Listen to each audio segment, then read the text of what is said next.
Giddel's got it. Chapter 8. Gina almost immediately begins to sing. From Dolly Parton to the Dalai Lama, I sing the loudest and I am the smartest. My wingspan embraces the sky, for I am Gina, the great, great, great horned owl. Yes, I am. Oh no, says Tang. Gina is quite with us, and she is singing her anthem of self-adoration. Quietly is not going to accompany this journey, says Trudy. So be it. Shall we go? Nellie begins to release a slight scent to lead the way.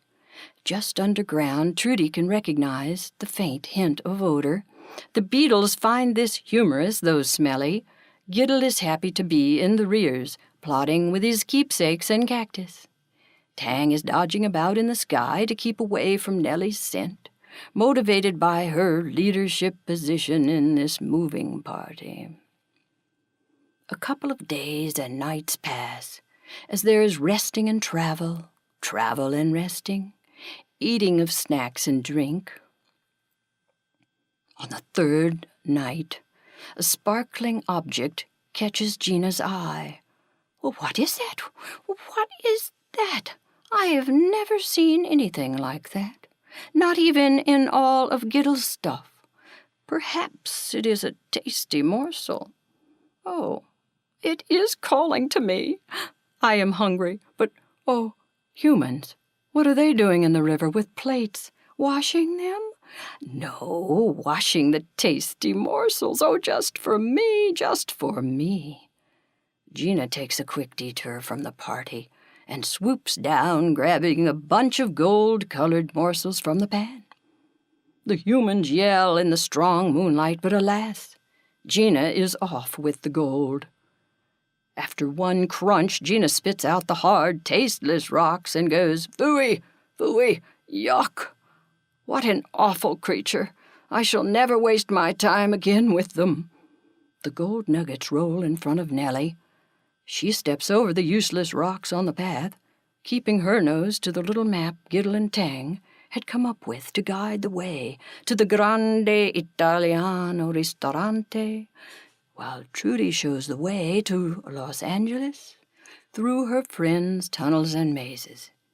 The gold tumbles to the opening of a maze. Giddel sees this glitter in the moonlight and yells, "Stop, stop, now!" Oh, how beautiful! I must have this, I must.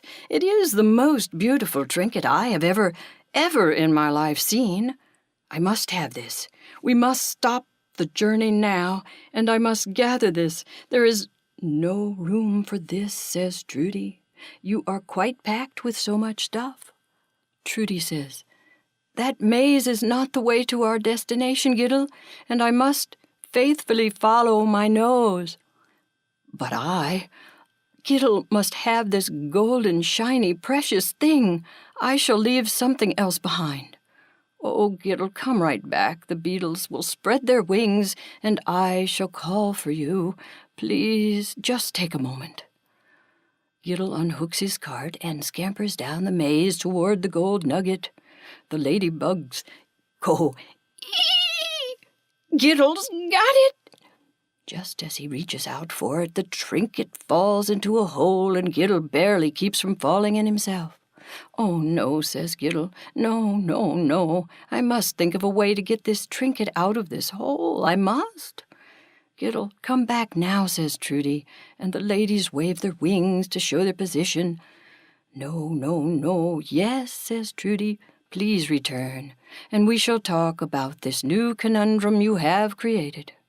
Giddel does slowly, shoulders slumped, return to his party.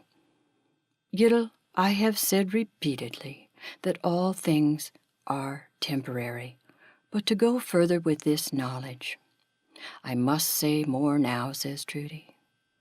"There is something larger than even the golden eagle that flies higher with circles that span the globe. This great winged creature has many extensions, many friends, shall I say." Giddel is fidgeting and pacing. They taught me that all things are temporary and that when we go against this principle, it is our need to control. Yes, says Giddel, we do need to control. No, Giddel, just listen. The randomness of the perfection allows us to be joyful in each moment. Not this moment, says Giddel. Trudy continues. Miracles cannot be seen through planning. But that was a miracle. That piece of golden shiny preciousness fell into my lap. Almost, says Giddel. Giddel, it is the almost, the nearlies, and the could-have-beens that bury our clear vision. Trust me, Giddel, there will be something you did not expect that will come your way and actually land all the way in your lap, and will be more precious than this gold trinket. Our ideas of precious are not as valuable to us as we think. Trudy, will there be more shinies fall from the sky? Is that what you mean? And bigger and better? Not quite, Giddel, not quite. But mark my word, this journey has just begun. Tang caws. Let's go, let's go. Where are you, Trudy? What's the hold-up? Trudy looks out of a tunnel and says, Quiet down now. We are taking a short break. All right. Nellie, slow up. Break time. Trudy, says Giddel, how do you live underground with no stuff at all? It's cooler down here, yes, I know, but you are always moving and no stuff, and I just have to have one place to call my home and gather more and more stuff. It is life itself for me. How can we all be so different, so very, very different?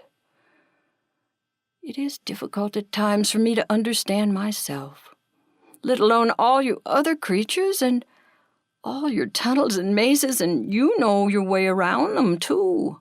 I miss my midden. I miss my one precious, solid, unmovable home.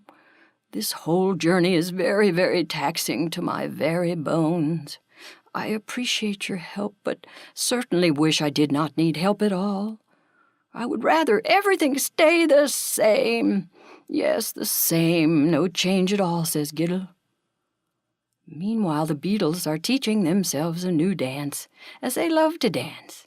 They have learned many original and creative moves due to their unusual connection. La la la la la la, ee, as they lift two legs.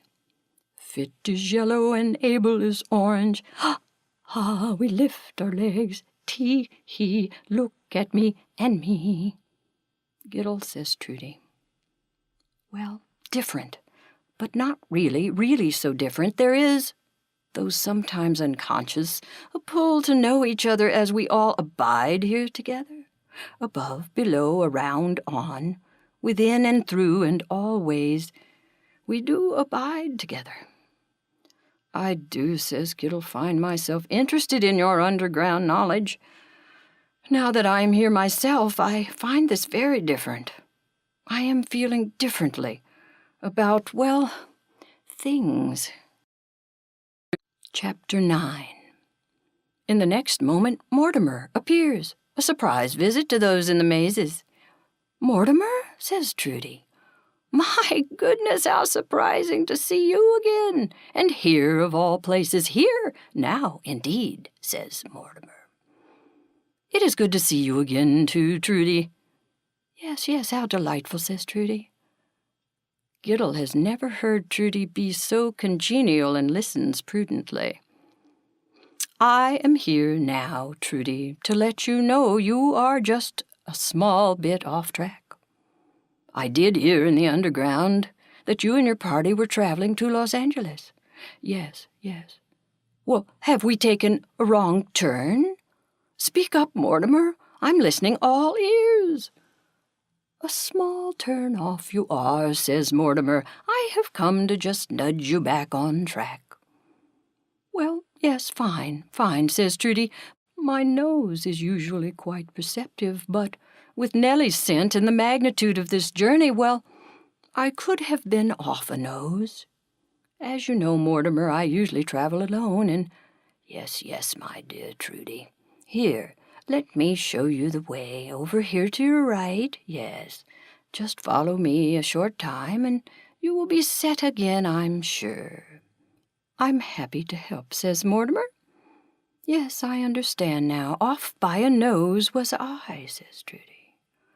Thank you, Mortimer, says Trudy. Mortimer takes leave to dig a new maze to feast on fresh worms.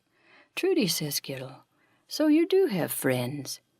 Well, yes, we help each other, and our tunnels are communal for the most part. Let's go now, says Trudy. Let us tell Tang and Nellie onward ho, says Giddel. Yes. Hoo, hoo, hoo, cries Gina. Gina is tired and hungry. Nellie was tired and hungry and thirsty, dragging one foot in front of the other. Tang was practically sleeping while flying, tired herself.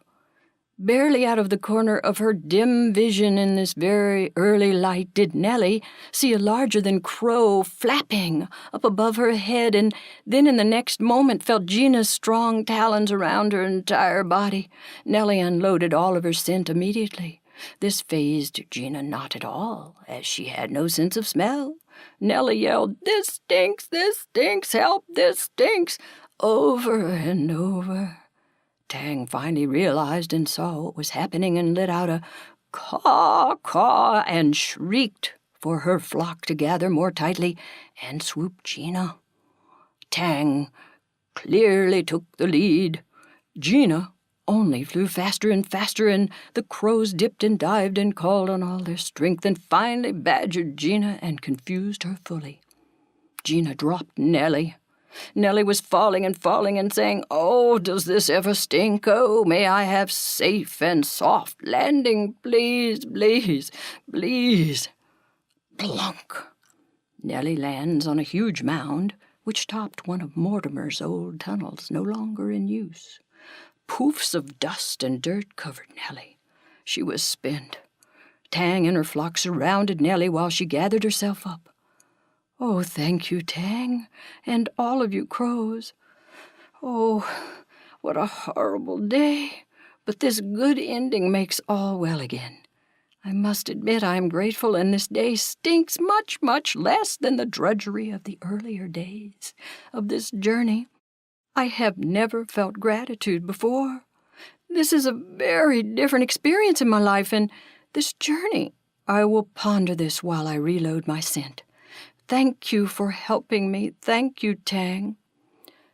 Tang had dropped her red flag to help Nellie.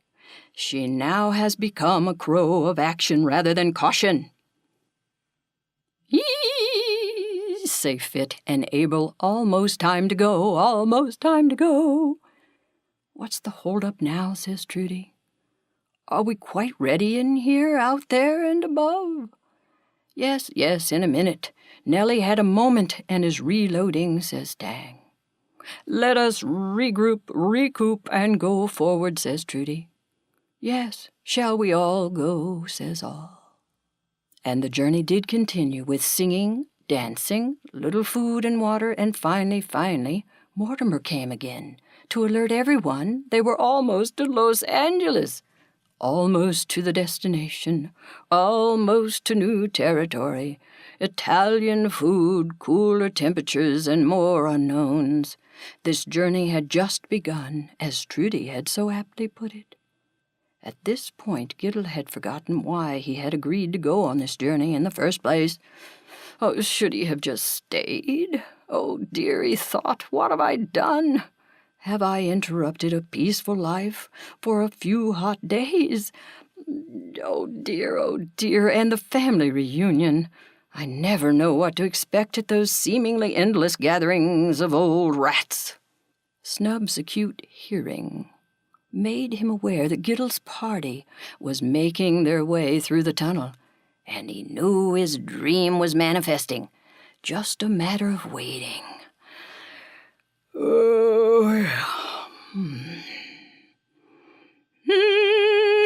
Says Gina. "Eagle eggs. What a tasty treat this will be." Golden has left this nest unattended. Oh, how lovely! As Gina swoops down upon the nest, Golden appears from nowhere, diving right at Gina.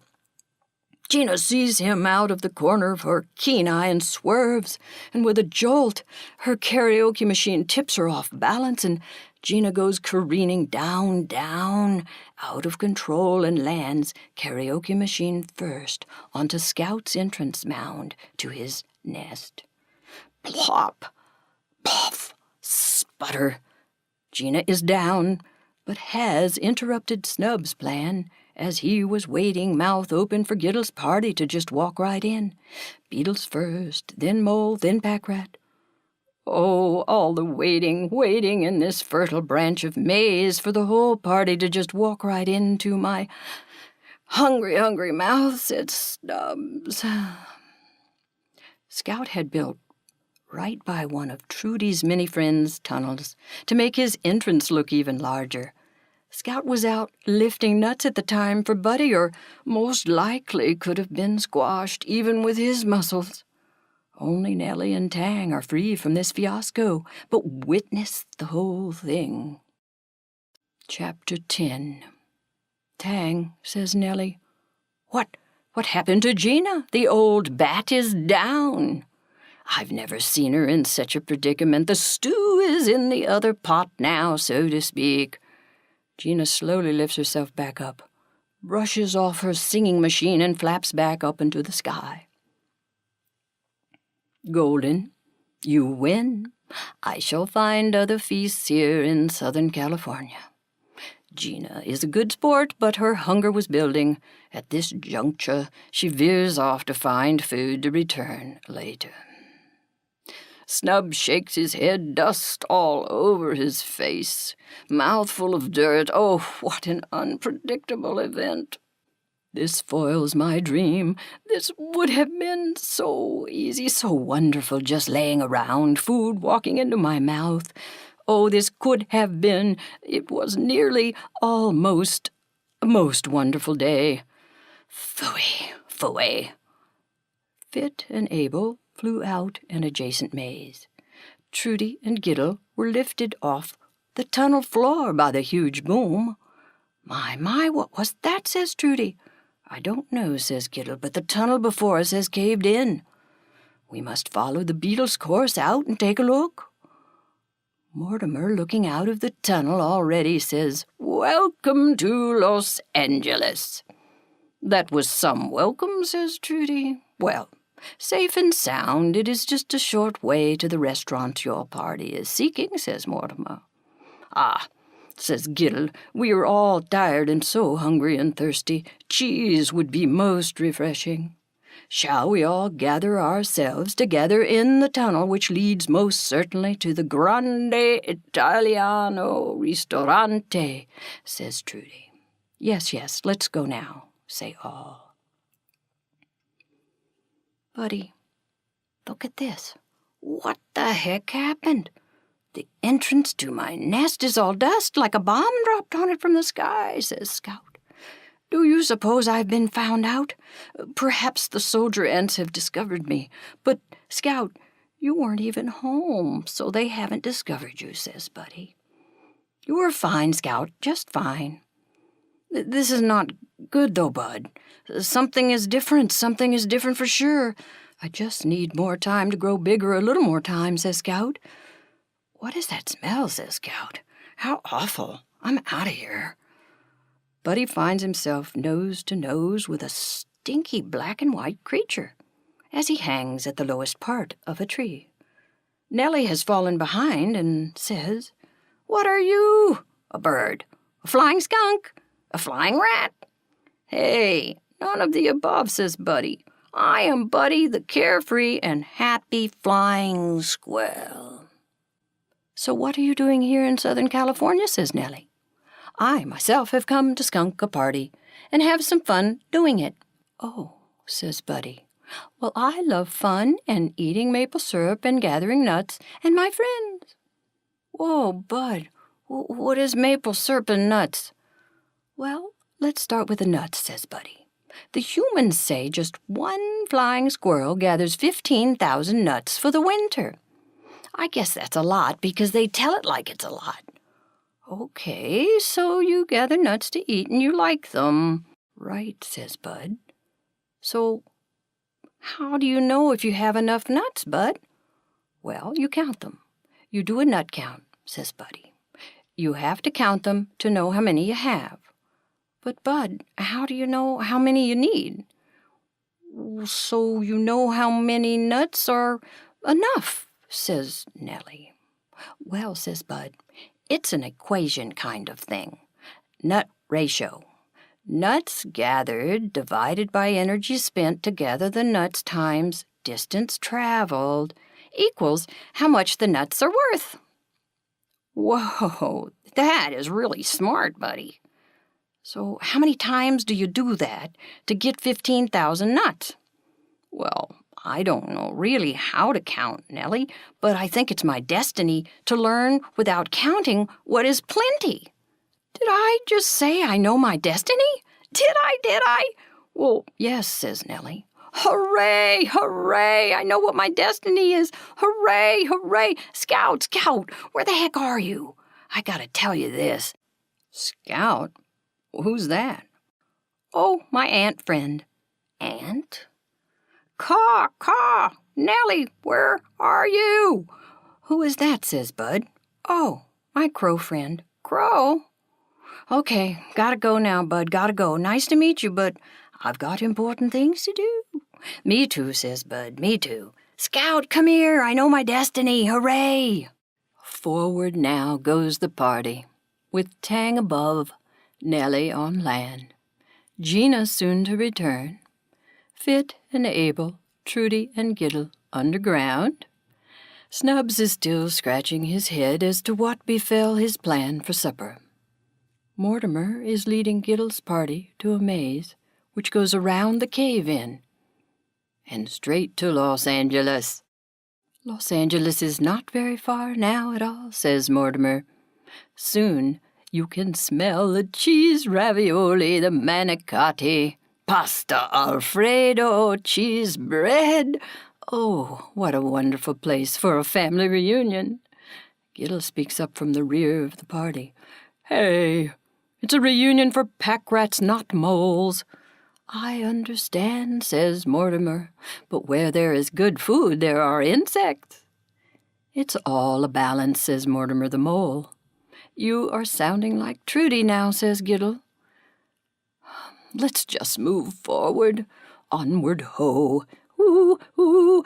Gina has returned with the idea of food and is singing her songs of adulation once again. I am Gina the great horned owl. I carry the day with my airborne display of beauty in flight, reaching new heights. I am Gina the lovely horned owl. Ooh. Oh. Okay, right over here. Get your parking ticket, pull your wagons up. Security is a promise, roll 'em right up over here. Giddel could hear the unmistakable annoying sound of Uncle Louie's voice. Closer now, as the delightful smells of Italian cheesy foods permeated the tunnel's atmosphere. Oh, dear me, says Giddel, the family reunion is upon me now. Oh, dread crept over Giddel as he wondered still just why he had come on this journey in the first place. Trudy, says Giddel, we are approaching the parking area for the family reunion. Yes, says Trudy, my nose tells me this. What do you want us to do now, Giddel? This journey has reached its destination, spoke Trudy. Oh, no, not now, Trudy. I need you all here, or close by, for moral support. Remember, this journey has just begun, right, says Giddel. Well, yes, in the broadest sense, yes, says Trudy. Whatever, why don't all of you enjoy the party as you planned, and we shall see how this event unfolds, says Giddel. Trudy is surprised to hear Giddel speak from such a present now place, and says, Well, Giddel, Shall we all just step right into all this hustle and bustle? Yes, says Gid. Let's all just go for it. How I got myself into this messiness I do not recall, but there certainly is coolness in food. I don't know about this parking garage and the safety of my stuff here. Mortimer speaks. I will keep a nose on it, Giddel. You and the ladies and Trudy go ahead. I'm sure some supper will crawl down here for me to partake of. Chapter 11. Ladies, will you please go up and wave to Tang and let Nellie know we have arrived, says Giddel. Yes, we would love to. There are hundreds of wagons, carts, backpacks, and odd contraptions parked in the huge basement garage. The many pack rats here, all members of great-great-great-grandfather Early and Vito's families, had, of course, as Giddel had, brought all of their stuff for safekeeping. What treasures lie together, all together in one place. Giddel, Giddel, yells Uncle Louis. Welcome, we did not know you would make it. Absolutely everyone is here, all of us and our stuff. Come with me and you can have some good food and see Grandfather Early's amazing midden. Huge and glorious it is and perfectly placed at the storage room of this wonderful Grande Italiano Ristorante. What a genius he was.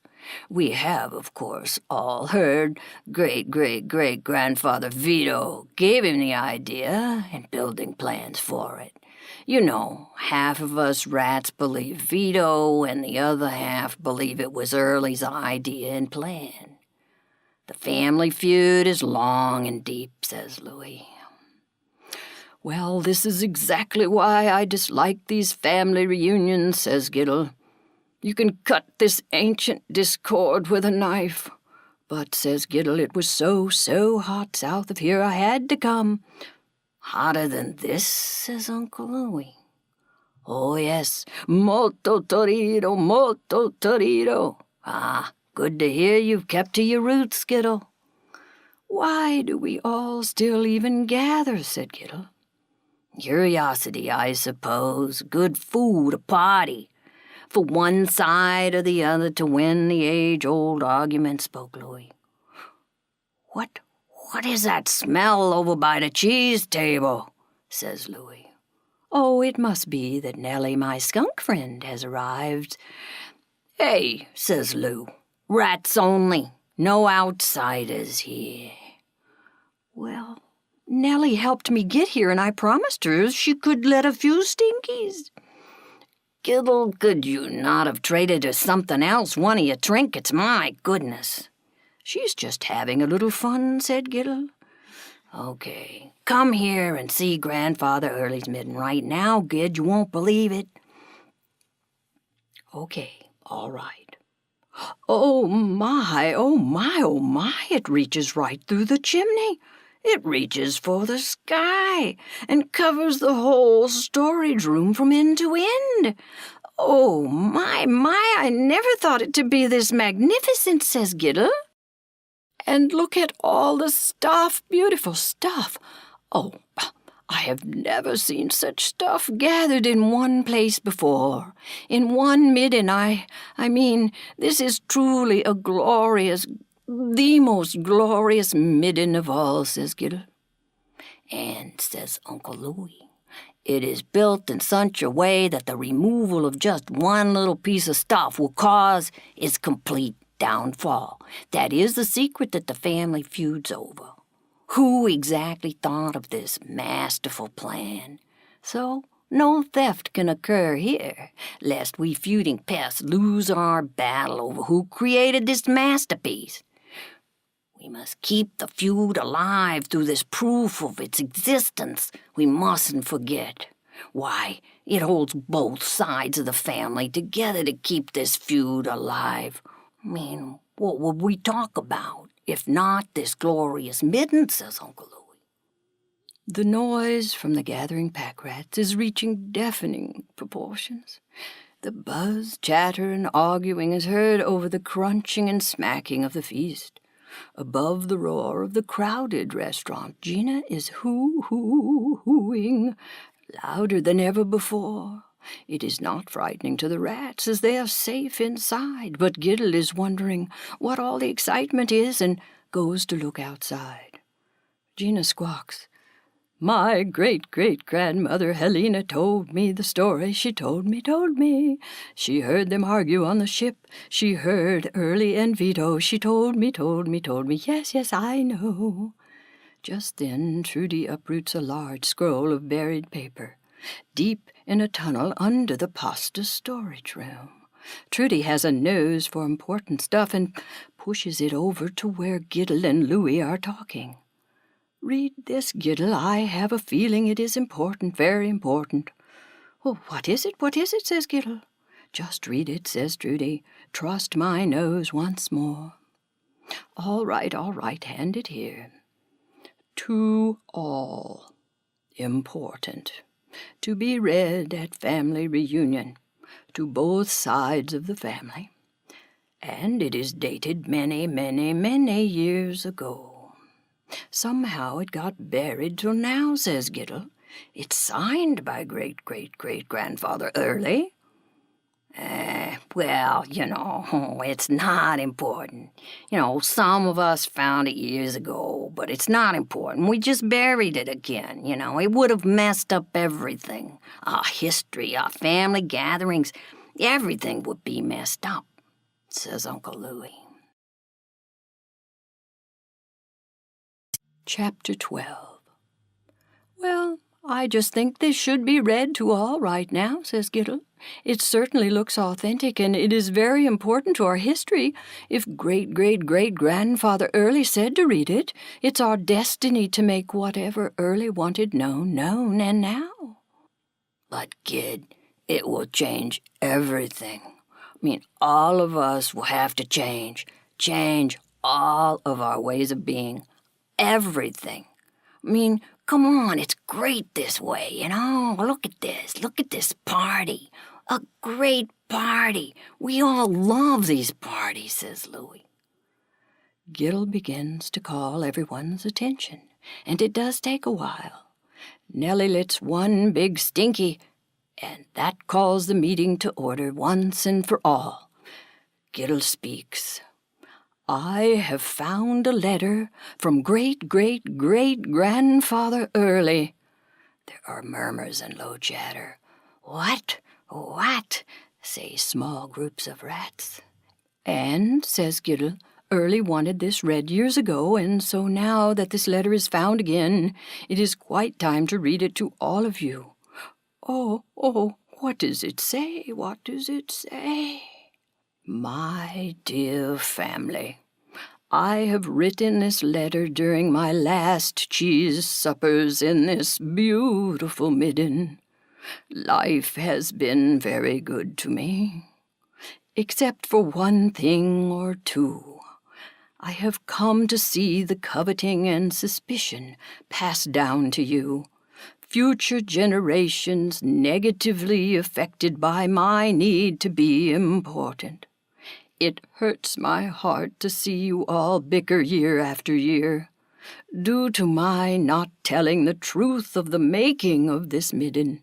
You all have come to overgather, to desire excess, and from other rats at that, and suspect your brothers and sisters of wanting and taking your stuff. You do not trust each other, and you take from each other when the other is not looking. Your competition to create a midden larger and more sturdy than this one has robbed the truth of who pack rats really are from each of you." There are many oohs and ahs of disbelief in the crowded restaurant, as Early continues. "There is no longer reason or call for a family feud." What? "I have long ago forgiven great-great-great-grandfather Vito, and most of all myself, long ago, and share the truth with you now. I wanted credit for this glorious midden. I wanted to be the greatest, most remembered pack rat of all. My family would carry the special knowledge that the most wonderful, magnificent midden was their heritage, theirs alone. Yes, greatness would follow all my family members. Upon seeing for years how it has caused you all to behave, I knew I had to tell the truth and give up my needs for self-aggrandizement. Difficult as it was and is, I must apologize to you all through telling the truth. I was, in fact, angry at Vito for planning this perfect midden with me on the ship from Italy. We spent much time together and thought up many plans. Each of us wanted to be the inventor alone, not both of us. We wanted the credit alone for this creation. I made up the story that Vito tried to steal the plans. I made it up. In actuality, Vito and I discussed for days what might work, and by the time we were done, we didn't remember who thought up what. We argued it out, and Vito left the ship. His anger drove him all the way back to Italy, and I took the plans then as my very own.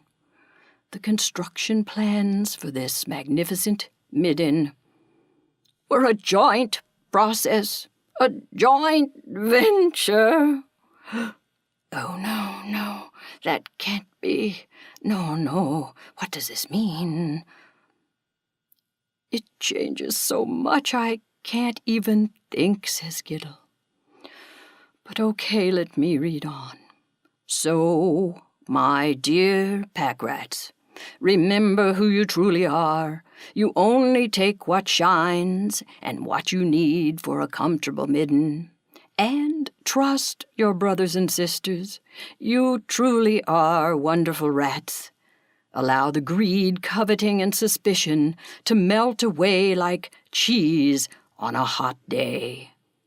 And remember this riddle. Forgive and forget is best. To bury is worry, no rest. Carry no burdens upon your chest. Forgive and forget is best. Nothing is truly a pest. Your forgiveness for each other is my rest and peace. Signed, Great-Great-Great-Grandfather Early. Chapter 13. Oh dear, says Uncle Louie. Now you've done it. Oh, this is going to take longer to digest than all the Italian food. The cheese balls don't even hold my interest right now. The beetles continue to dance and sing as nothing is more important than constant joy to them. Tang is laying awkwardly almost on her side from eating so much, flapping aimlessly. Nellie has had so much fun skunking the party that she has now worked up an appetite. Gina is beside herself due to her brilliant foreknowledge of the information in the letter. Trudy has been listening to the upheaval brought about by the sharing of this letter of truth. Giddel is questioning his reasoning behind reading it in the first place. Trudy, says Giddel, what just happened? I don't really know why I was so adamant about reading this letter right now, right here and now. What have I done? Did it not seem the right thing to do, Trudy? Well, yes, it looked authentic, and I just felt it should no longer remain hidden, buried. I was not thinking of the consequences at all, just that it was the time the truth be told. Where there is trust in the moment, no fears through the process of analyzing consequences need be pondered, says Trudy. The truth is right here, right now, says Trudy. Now, there is nothing to fear at all. You are feeling you did not weigh out the consequences and should have, so as not to become responsible for both sides of the family's belief structures falling down, crashing down in some cases. Just like you stepped forward into the parking garage and joined the reunion, so did the next step follow, which was to read the letter now, says Trudy. But am I not responsible for this? I mean, for everyone because I read it, says Gid. No, not at all, Giddel. Everyone must now take their next step, and you, Giddel, must take yours. How the reading of this letter affects you is all you need to know. So, Trudy, are you saying if I live in the now, act from the now, there is no fear, just next steps? And I'm not responsible for everyone else and how they perceive even my steps? Yes, Giddel, you've got it. And as Grandfather Early said, forgiveness is the key when you are tempted to or do get fearful and thereby out of the now. But, Trudy, how do I know what the truth is? How can I be sure? Practice, Giddel, practice. You must drop the need to weigh out consequences first, and then it is easier to know the truth. But you mean I have to trust first? No proof first? Trudy speaks. The large winged creatures I spoke of before call it faith. With faith, your footprints are so gentle the truth appears within the next step. Oh, Trudy, that is quite different from how I have ever lived. So fearful all the time, always afraid. I can see that now, all my fear. Just relax, says Trudy. You are in a new time zone, so to speak. Actually, there is no time zone at all here now. Oh, enough for now, Trudy. I'm so hungry I haven't eaten a thing yet. I must refresh. I am sure of that. But wait a minute, says Giddel. Why do you tell me all this kind of stuff, Trudy? I mean, I'm a pack rat and you are a mole. We are so different. Why do you keep telling me things like this? Giddel, we have crossed each other's paths many times, seemingly on our own adventures or just living out our everyday lives. But clearly we have something to extend to each other, says Trudy. Extend? What does that mean, Trudy? Trudy speaks. To expand, increase, bestow, or simply to offer each other. Once imparted, this exchange of truth creates us both to exist as larger and broadens our extensions to others, amplifies the truth we learn together. Trudy continues. Just as great-great-great-grandfather Early finally extended to all, he and Vito actually designed the glorious midden together. He spoke of how the exchange between he and Vito was so intertwined, they both could not tell who invented what, but this wonderful midden was created. A joint process, said Early.